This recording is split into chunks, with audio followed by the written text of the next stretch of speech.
these things. Nothing extreme, like anyone they buried. There were days of mistakes, laziness, and infighting. And there were days, good days, when by anyone's judgment, they would have to be considered clever.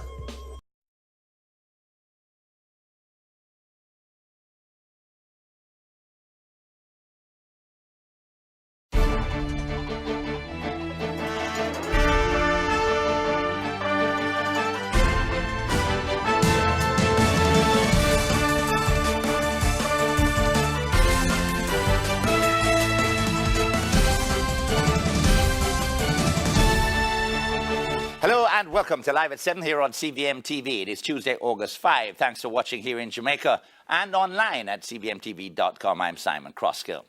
Now then, this evening we examine the life and work of a remarkable Jamaican who you probably have never heard of before. He is a self-taught inventor who, among other things, has created a unit that enables cars, that's right, any car, to run on water. That's exactly what I said, water. Now, he's concealed his identity prior to this interview with Live at 7. However, our producer Samuel Gordon now exclusively introduces the world to Harlo Mayne.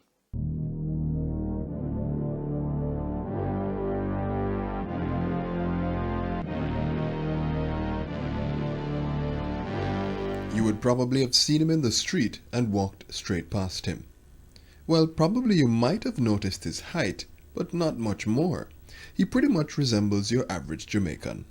You might even have seen him driving past in the line of traffic and would not have realized that his car has not been to a gas station in many months, and his gas needle is always on E. That alone makes him far above average. This latest invention of Harlo Mayne was first brought to the public's attention when CVM TV's Newswatch carried this story. You have heard it often, cars don't run on water. Well, what if they do? One man has shown CVM a prototype of a device that can power vehicles, not by hydrocarbons, but by H.O. Nika Lewis looks at what is driving one Jamaican to innovate. He can turn water into gas. Gas for cars, that is. Inventor and research developer Harlo Mayne is the brain behind the Maynex H2 flex machine, which he says is the answer to our gasoline woes. The technology, which seeks to extract hydrogen gas from substances such as water and pee, among others, is gaining attention on the international scene as an alternative to the unpredictable gas prices and a resource many fear is on the verge of depletion. He has been working with scientists in California and China for the past 5 years, but has not abandoned his Jamaican roots as he filters his research home. He tells us how his latest invention can help revolutionize the gas markets. The unit in the back converts water, aluminum, and lye, which is caustic soda, into hydrogen gas on demand. The hydrogen gas travel up into the fuel intake, the intake manifold of the engine, where it is combusted, powering the vehicle, giving you 130 octane, more power, more speed, and it also cleans the engine. The gas meter on E, he explained how he has been using the device to drive for hours before refilling with either clean or dirty water.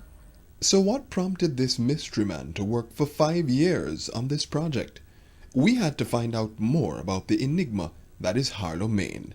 Not only how we wanted to know, but also why did he get started in the first place? Harlo thought that the first thing we should talk about is peak oil. What is peak oil? It took nature about 5 million years to create the fossil fuels that the world consumes in 1 year. The modern way of life is dependent on this fossilized sunlight, although a surprising number of people take it for granted.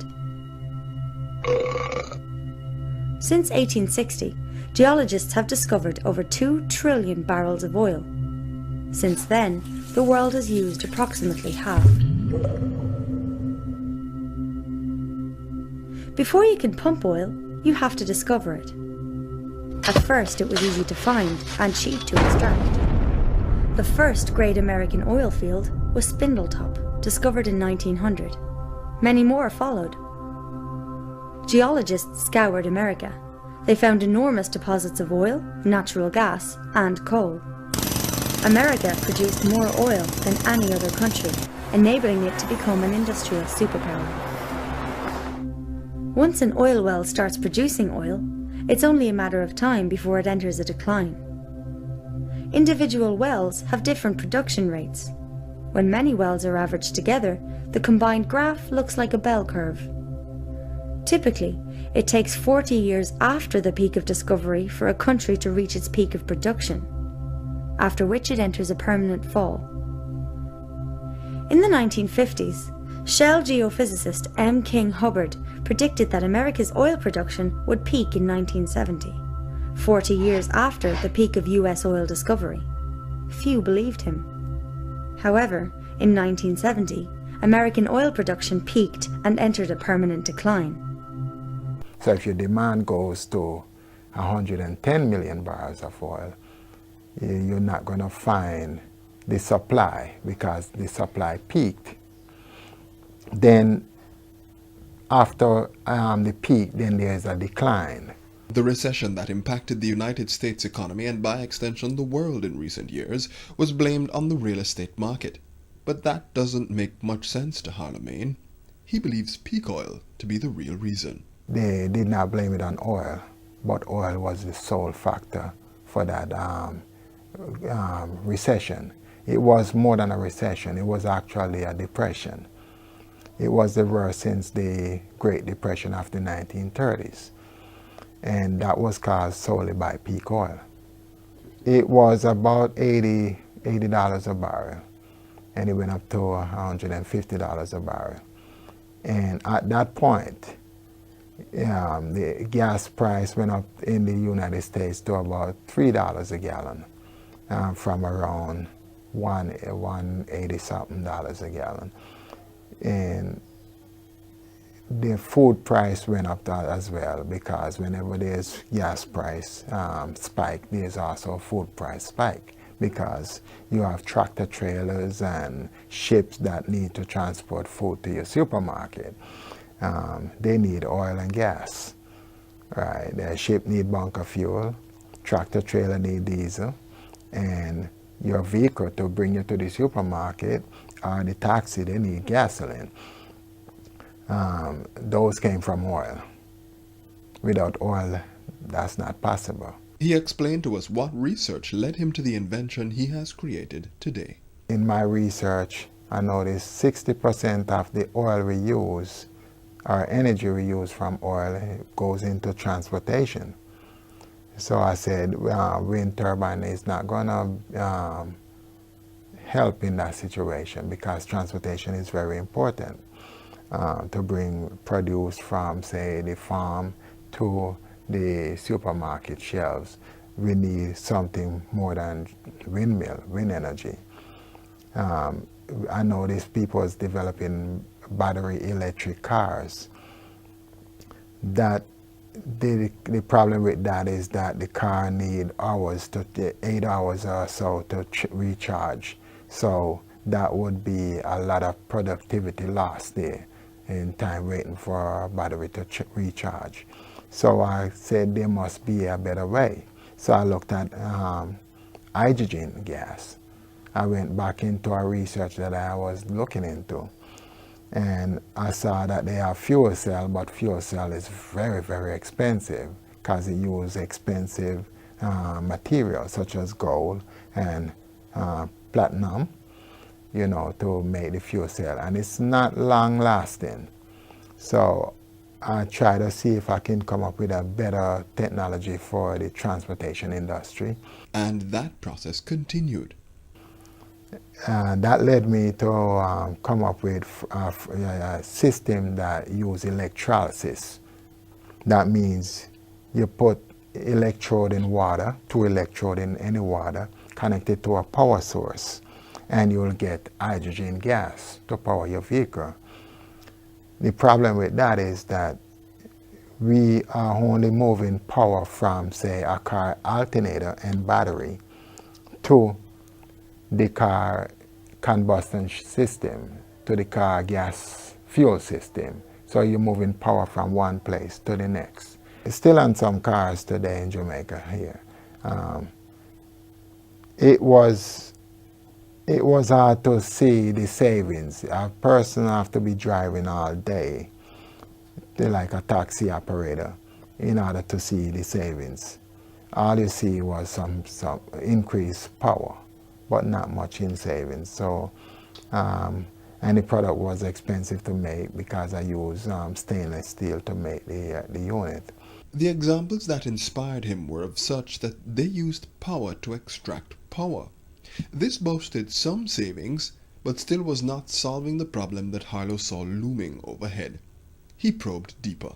I went and started research in using a chemical reaction and looked around at several metals and silicon and found out that aluminum got the same amount of energy as oil. But is aluminium a renewable energy resource? I looked deeply into aluminum, found that it's renewable. Once you use aluminum, it turns into alumina, which can be smelt back into aluminum without end. So it is renewable. It's not really cheap. It takes a lot of energy. However, the aluminum that we use today are mostly smelted at near a dam. When smelting aluminum, we use renewable energy sources. Well, not me per se, but that's what is used today and has been used for over some 50 years. They use Over Dam, which is, what do you call those places? And Niagara Falls, which is a renewable source, hydroelectricity, for instance, to smelt alumina into aluminum. So it is renewable. So how unique is this technology anyway? People have tried that in many labs and many universities, but they never went as far as I did, as far as putting that into a product that's useful. We asked Harlo Mayne to reveal the hidden secrets of his device. So I found out that water will eat aluminum, and water is H2O. When it eats aluminum, you get H2 from water, which is hydrogen. The O is kept back, which is oxygen. That's kept back into the aluminum, or the alumina as it's smelted. Once I know that, I combine water, use some kind of electrolyte, which I call lye or caustic soda, put in the water to remove the shiny protective coating on the aluminum itself. Once the protective coating has been removed, what we got is the water eating the aluminum, creating huge amount of hydrogen gas, and that comes out at high pressure, about 250 psi. BMW are currently using this technology in one of their latest series of hybrid vehicles. However, there are a handful of gas stations in the United States and Europe that may supply cars with hydrogen gas, which is what is produced by topping up with water. But Harlo Mayne has made a product as opposed to a car. This product can be placed in any car and enable it to run on water. So how long does it take to install? It can be installed within 10 minutes. Simple as just put it in your intake manifold or connect it with a T connector to your fuel line, and you're done. Talk of new technology is always exciting, but just how safe is this product? If you put aluminum, caustic soda or lye, and water together into a closed container, you will have some kind of pressure build up. And without nothing to stop that pressure, it's going to continue build and build until the unit breaks apart or even exploded. The explosion that I noticed did not amount to anything quite dangerous. It can be, Any explosion can be dangerous. I do watch these explosions before, and it wasn't dangerous to me. That is not dangerous. The explosion usually never result in any fire because it's water. And what of its approval on the international market? Yes, Live at 7 asked all the questions you're thinking of.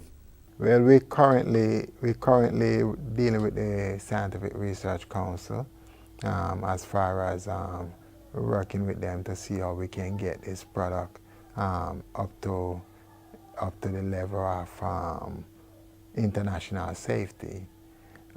So we're going to have to give them one unit for testing. Okay. Right. That's going to be happening shortly? Yes, that should happen soon. We also will be sending one of the products to the consumer electronics company in Europe, and one also to the underwriters laboratory, which is UL, for approval. And we have spoken with them, and they like the technology and they're willing to approve it after they did their own safety tests. And the patent has been approved by us? The patent has recently been approved, yes. Okay. Right, so it's no longer patent pending, but patented. Okay, so now onto the big one. Just how much savings will this device actually yield? It's not free. And yes, it runs on water, but it also requires an aluminium cartridge, which would have to be purchased. At what cost? We try to maintain the cost, a cost of around $850 US, and not no more than that. For the unit? For each unit, right. The cartridge itself will keep the cartridge price of under $20 US, which is under $2,000. People also want to know the distance, the range that you can travel with this unit. And I would tell them it's based on the size of the vehicle and the weight of the vehicle, the size of the engine. So there's a lot of factor involved there. For instance, a 2,000-pound car, which is a small car, can travel 300 miles or 600 kilometers on a single tank with a single cartridge, a 2-pound cartridge, which is 1 kilogram. It could travel up to 300 miles on that. That's like going from Kingston to Montego Bay and back to Kingston again before you need to change a cartridge. And what cost? Under $2,000. I would say in the neighborhood of around $1,700 Jamaican. Just how is the product catching on in the street? People are very excited about the technology. They want it like yesterday. They run up to us and always ask us when it's going to be available, when it's going to be ready. And we usually tell them within a few months, and we'll let them know. So people are very excited about it, extremely excited.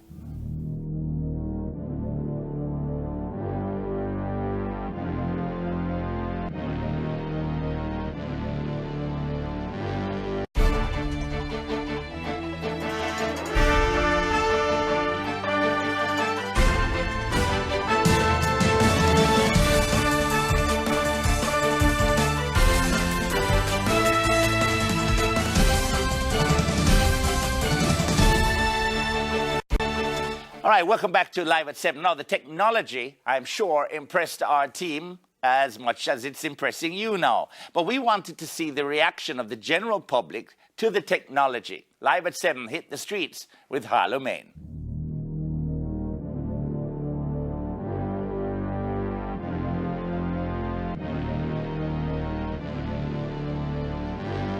So we're headed on the road with Harlo Mayne.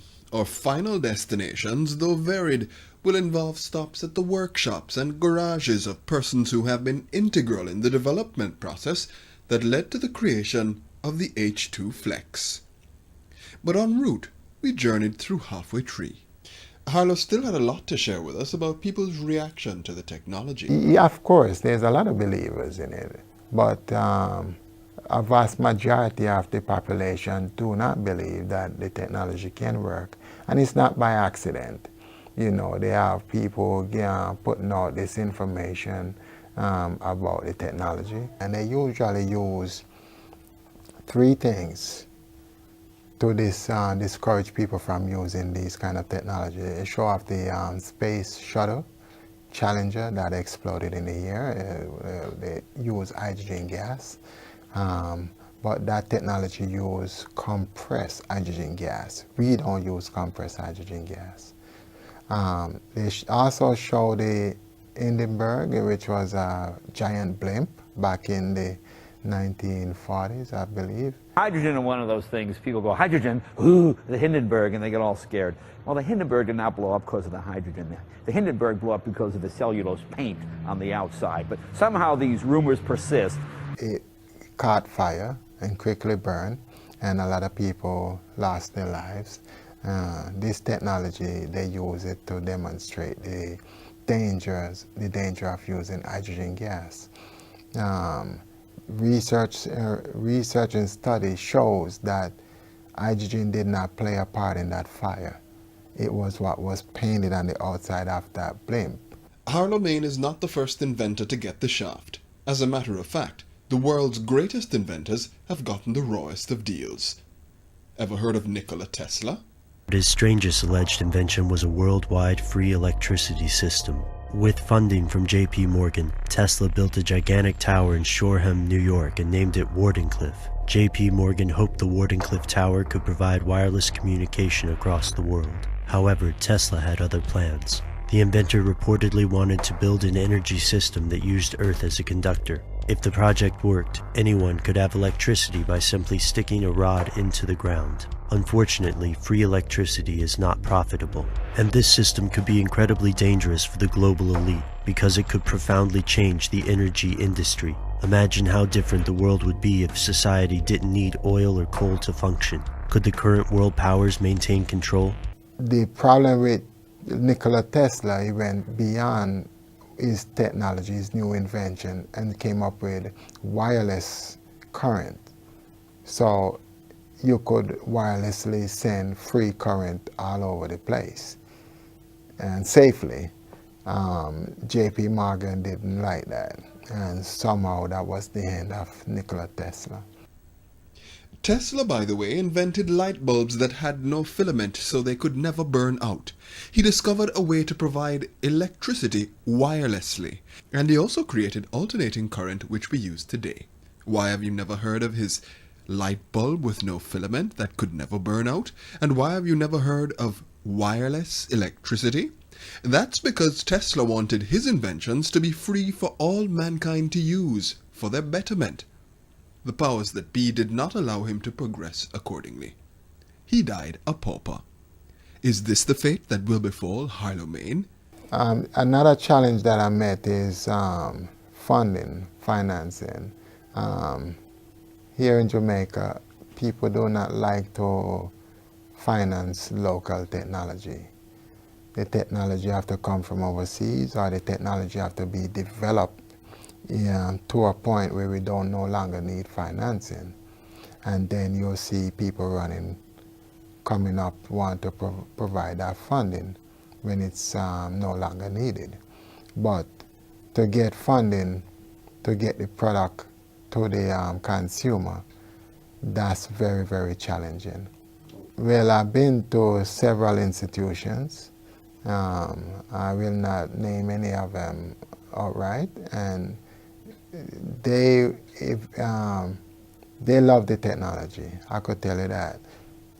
But after they go into some kind of closed door meeting, then they come back and they put up some kind of barriers and say, listen, they need collaterals when none was really needed, or the collateral that I have is not up to par, you know.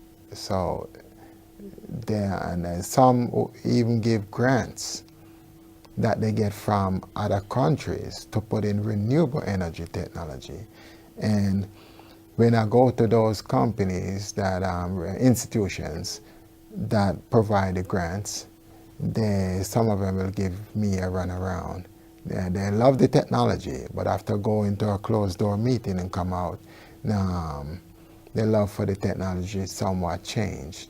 You know, still loving the technology, but no longer want to give the grants. You know, I don't understand why, but it's a challenge even to get the money that was provided for this kind of technology. Right, still a challenge to this very day. This is not a joke. If the system can't suppress the inventor by keeping him poor, they pull out all the stops. But I have been threatened, yes.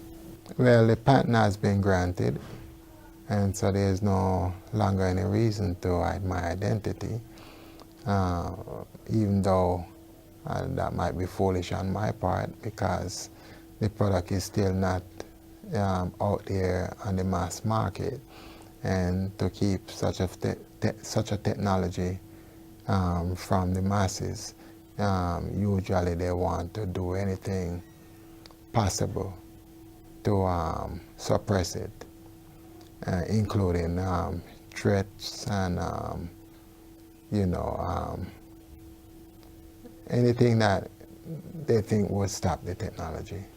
Well, it does make me feel good, I could tell you that.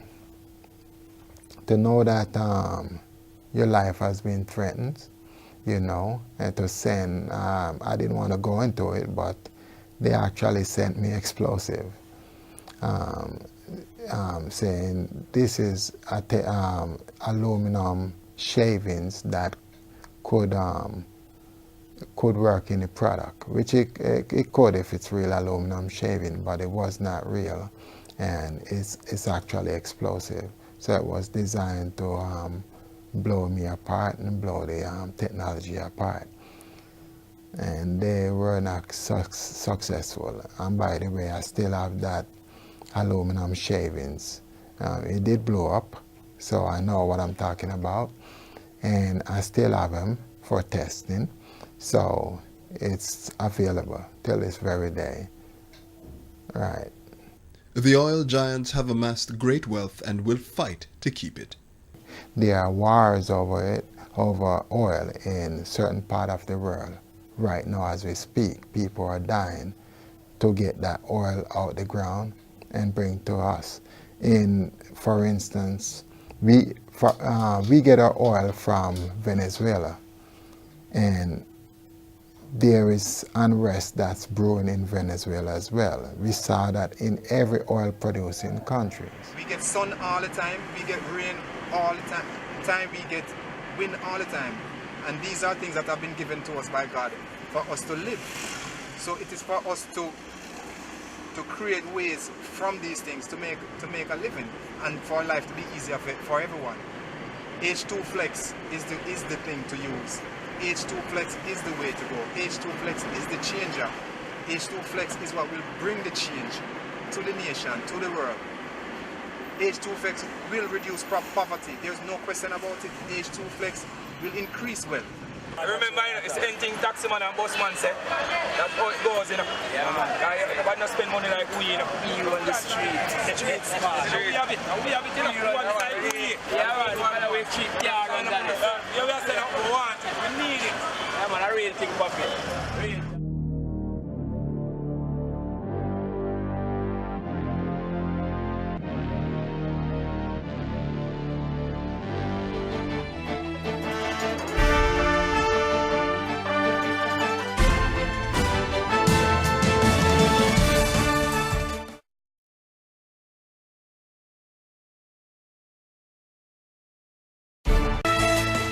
All right, so who really is this Harlo Mayne, and where on earth did he garner his talents?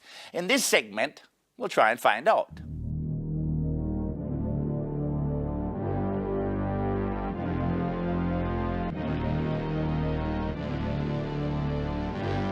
Simon asked, but I'm going to ask again.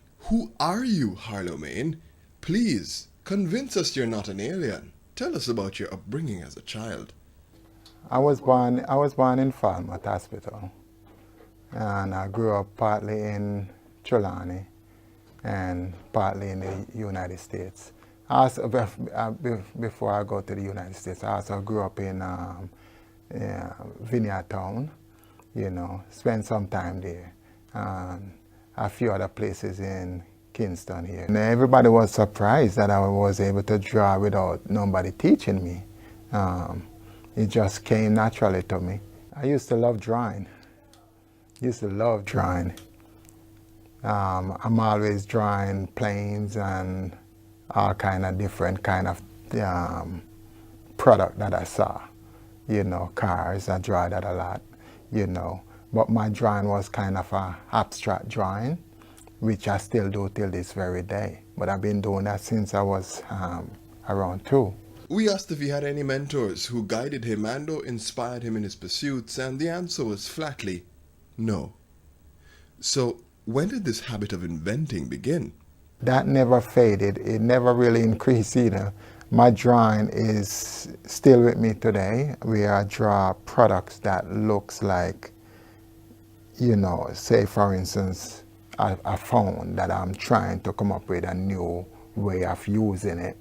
I would draw the phone itself and then going into the background to try to find the chips, the processors and so forth, how the phone's gonna look, how it's gonna handle, and so on and so forth. I still do that till this very day. I've been doing that since I was young, very young. He would play a few normal games as a child, however his social interactions were divided between his beautiful mind and his human friends. Well, yes, I live a more seclusive life. I was always by myself doing this kind of research and development. You know, so I read a lot, I watch news a lot back then, you know, and try to find where problems are and how I could solve them. His school life in Jamaica only involved a basic school in Trelawney before he left the island. But even before he left Jamaica, his grandmother and his relatives noticed something strange.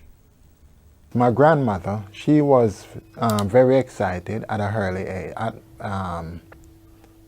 at a early stage in time when I was around two years old. And she was surprised that I could draw something that detailed. In fact, it was a plane. She actually took that picture and framed it, that drawing, and framed it. The other family members were very surprised as well as far as my talent and the stuff I can do. You know, they were very supportive of my drawings, because my drawings were actually unique and they were product drawings, so they were always product that can put on the market. So what was his first invention? Peanut vending machine. That when you go to the movie theater, so you would see, you would be able to buy hot roasted peanut from a vending machine that's shaped like a peanut, like a big peanut, with eyes and mouth and, you know. So, right, I was doing those drawings as a teenager, and that wasn't really a drawing. Those were invention work, because that never existed and still doesn't exist till this very day. There's no peanut vending machine, hot roasted peanut vending machine. You can't find that, except for the on-card person who pushed that vending machine with the whistle on it. Other from that, that technology still doesn't exist, except on paper, and I got the patent for that. From that moment, the floodgates opened up, and Harlo Mayne never stopped inventing. If I picked up something, say like a toothbrush, and I did not like the way it felt in my hand, I would try to draw something better and try to make something better. So I always start out with the drawing and then try to carve it out of wood or something to get the feel of it. And I did do so with the trifold toothbrush. That was when I was a teenager. I do have a battery technology, and the battery technology is a battery that cannot run out, cannot be as long as there's water. So I don't want to go into it deeply as yet, because it tied into another invention that I currently have out. But this battery technology would be able to run, say, a family of 5, a family of 4, for about a month. The house? A house, yes. Right. And it could also run large buildings, no matter the size, of water. So it's a type of, it's an hydrogen battery, put it that way. Right, so it would turn the water into electricity, not unlike fuel cell. I don't know if you know a fuel cell, but right, it's not unlike that. It's not very similar to it either. Okay, one of my first early product was, as I mentioned, the hot roasted peanut vending machine. It was too technical at the time, too much electronics involved, and it was very expensive to manufacture.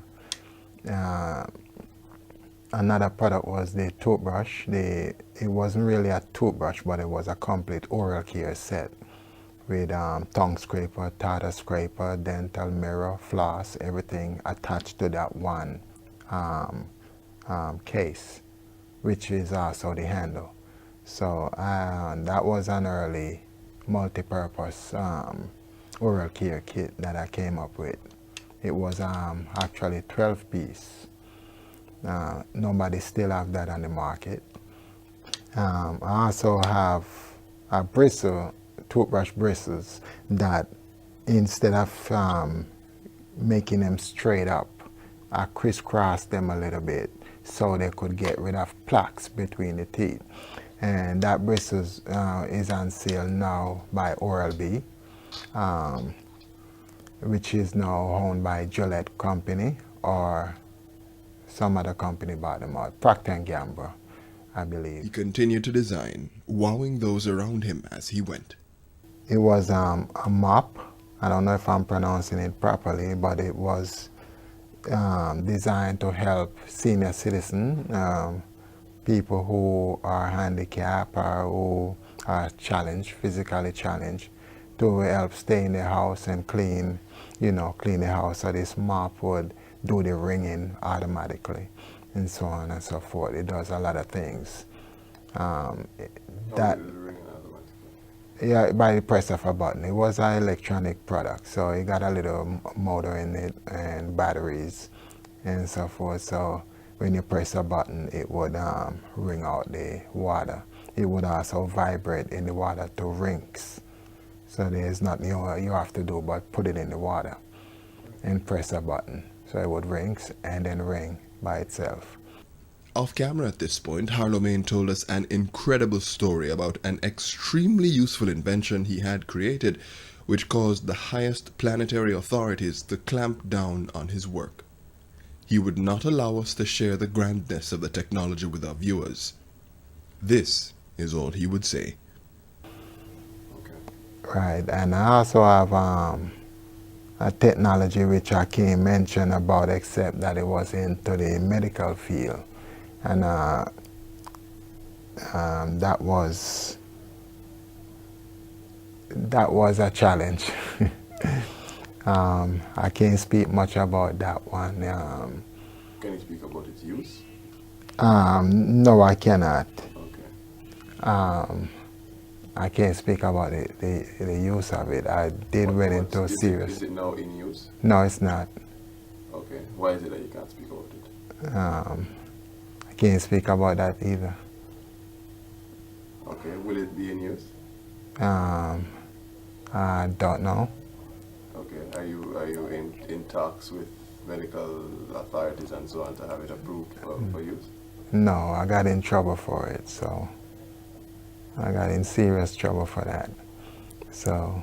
What kind of trouble? They were saying that you were making something that had that could be used in a negative way? Or? No, it could be used in a positive way. Right. Right. It would be used in a positive way, a very positive way. Right. But it's a disruptive technology. Right. And a disruptive technology is usually something that disrupts the way disrupt the way how the medical field is run. And they don't want any of that. That's interesting. And this pressure that you received was from whom? From what kind? I won't say the kind of pressure from whom, but the pressure is there, and it's still there. His desire to find alternate sources of energy began before the water car. He thought that the lopsided design of common windmills, such as those at the Wigton Wind Farm, were inefficient and far too frail to handle the kinds of wind that would generate real power. And this one is a new kind of wind turbine, a powerful new wind turbine to alleviate this energy crisis that's here in Jamaica. It's still not it's still in development. And what would be so different about his turbine? Okay, it's very different because the current wind turbine they have now have to sit on a pole, and the pole can only withstand a certain weight of the wind turbine. And the wind turbine is usually magnet generator, and they're very heavy. What we should be doing today, we have a different way of creating a wind turbine system without that pole. We could put windmill, for instance, on a large skyscraper. I won't say more about the technology because it's not yet patented, but my technology would be much more powerful than the current technology. Harlo Mayne is truly special and celebrated by the few people that know him. No, that's the excited part about it for me. The excited part for me is the Jamaican contribution to it, because I'm so used to hearing of the bad news coming out of Jamaica, and to see a news that has this global effect, it's excited. I'm excited about it. This guy is a self-taught, brilliant person, if you really boil it down to that, who has just sat there with material and educated himself and experimented and worked on this project and others, but this one for about 5 years. And it has worked, in the sense that this man has now gotten a full patent from the United States Patent Office to produce this thing worldwide.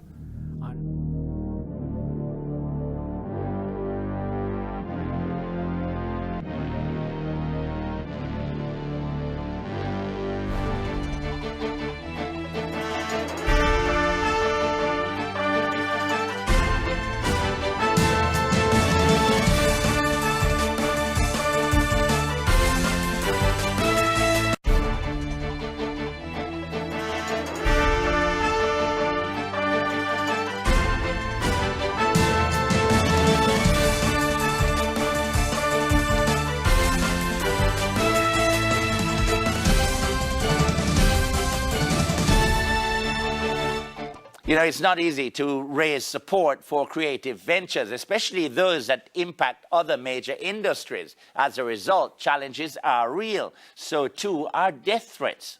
What's the future for this powerful technology? Now, for the final segment, here, once again, is Samuel Gordon.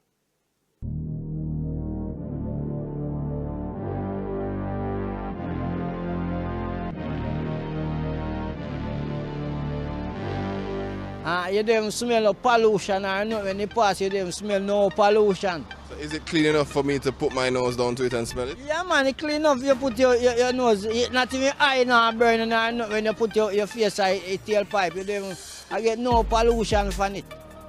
So this vehicle is now being revved, which means the exhaust is coming out at, wow, a much higher rate. It's actually pushing my hand away. And I'm told that this is clean. I'm told that I can put my nose right down and inhale everything that comes out of this vehicle as it is water vapor. I'm gonna try.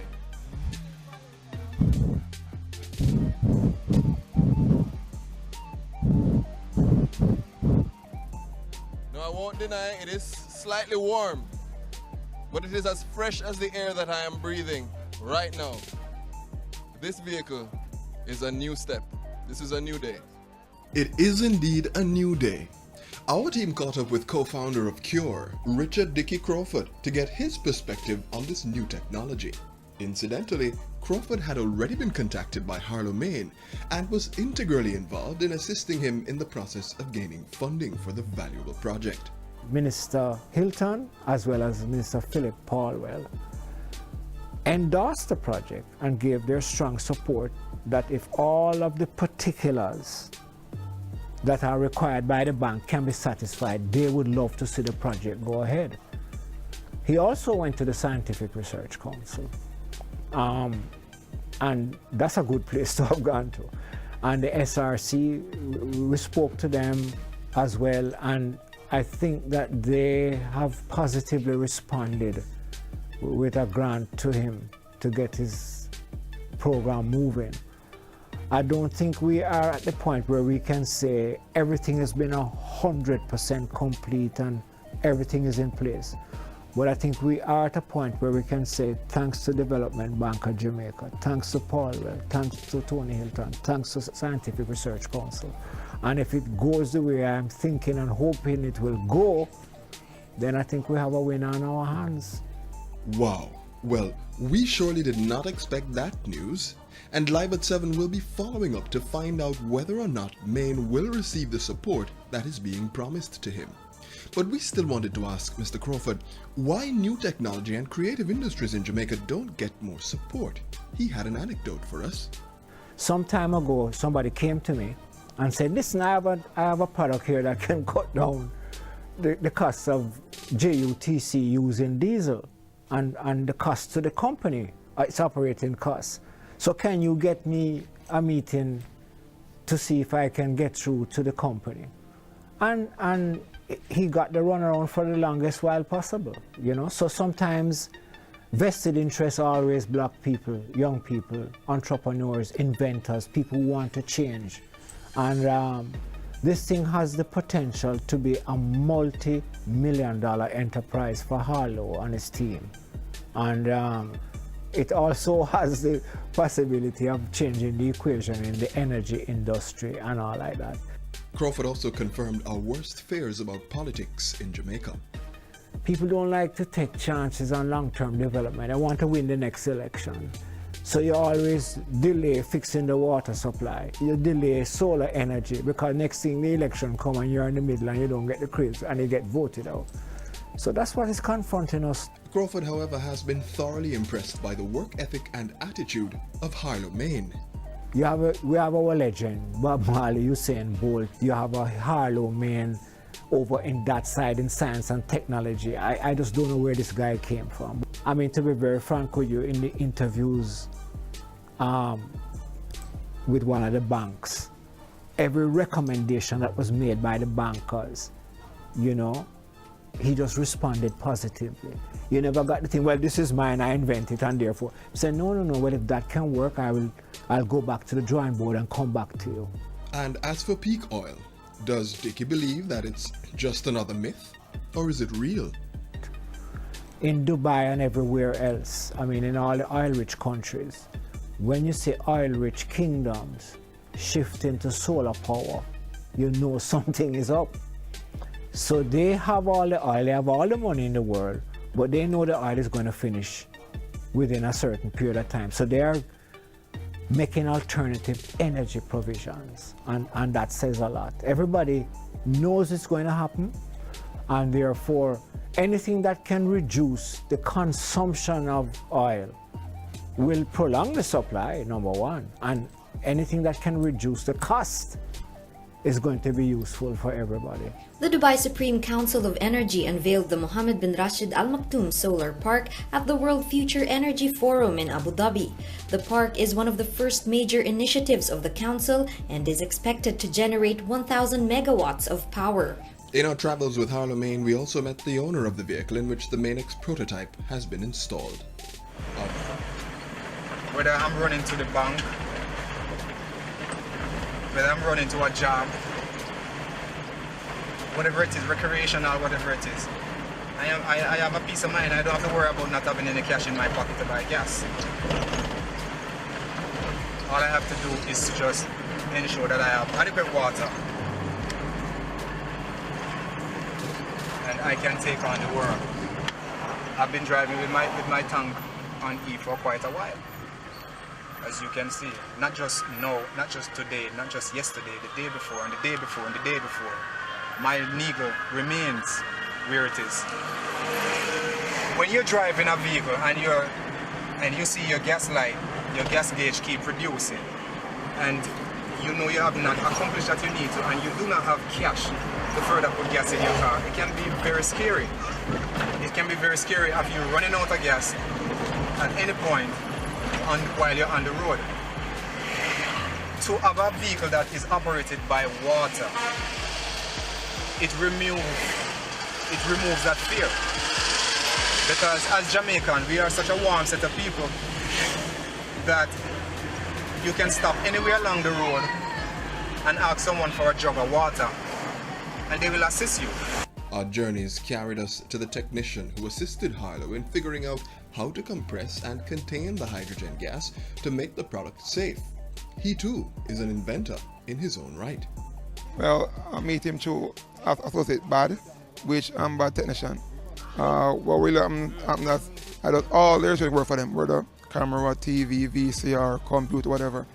I make the impossible happen for them. So what I'm not now, he came to me saying that they're buying this model from China and it's been this damage, and every time them assembly it broke down, it damaged. So with that now, he asked me to intervene. When I check it, the source was improper. So I had to configure it for it to perform in the appropriate way. Yeah, because it was costing a few $1,000 as well. Because it was got to repair parts for it and again and again and again and again.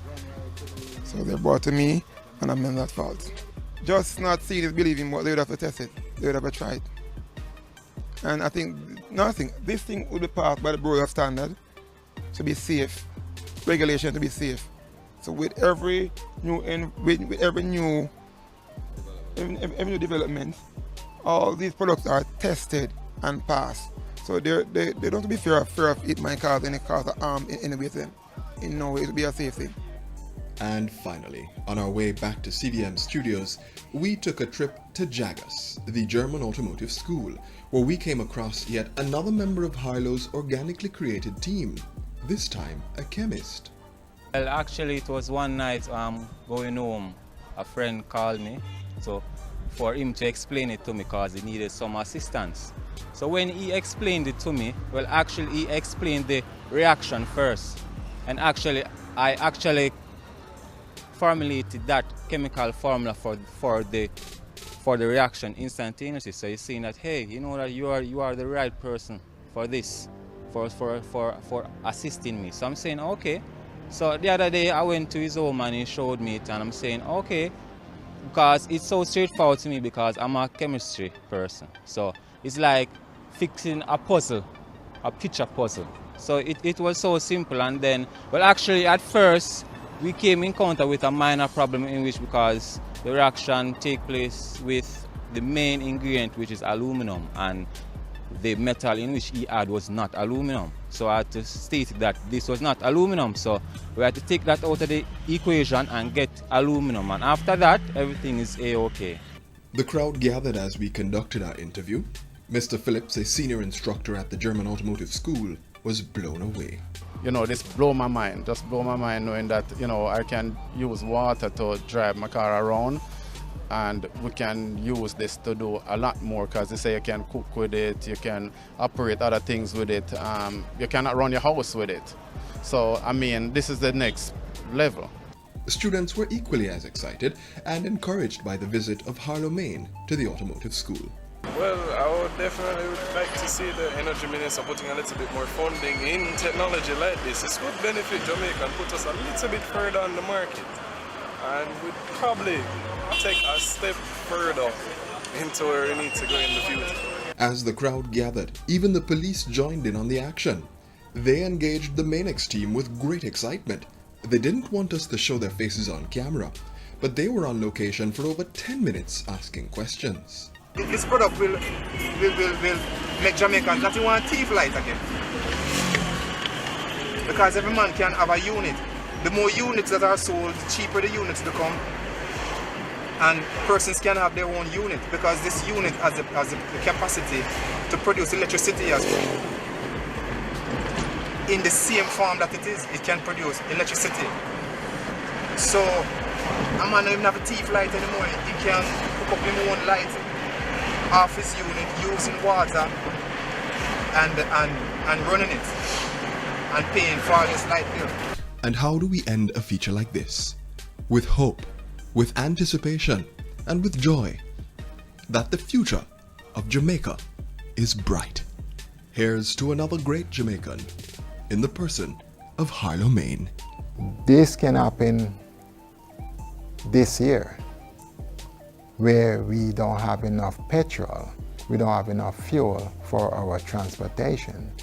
To avoid this from happening, people can go to Maynex and sign up, and where we can see there's a demand for it, and we'll put the product into production. In fact, we'll be able to pressure the banks to show them that there's real demand. People actually need this technology. And if we can show these numbers, then the bank would be willing to lend us these funds that we need to manufacture the product.